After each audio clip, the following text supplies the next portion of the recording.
Let's go straight in the opposite direction sonically with the next piece on today's show.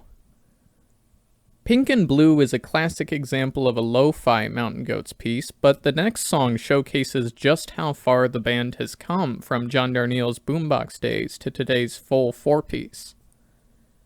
The very first song on the 2015 album Beat the Champ, Southwestern Territory, is focused on the Grand Olympic Auditorium,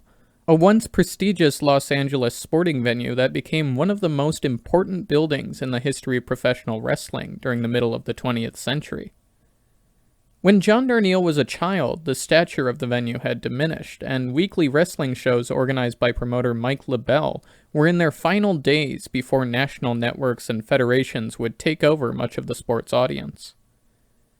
During that time, Darnielle and his stepfather would sometimes count themselves among the working-class audience for wrestling matches, and Darnielle had an obsession with the wrestler Chavo Guerrero, who came from Texas but relocated to LA to compete regularly for the large crowds of the Grand Olympic.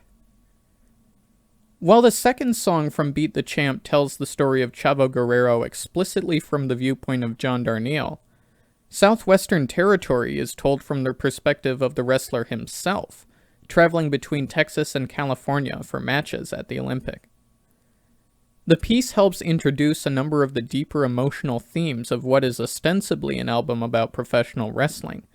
touching on ideas of mortality, family bonds, and general human permanence.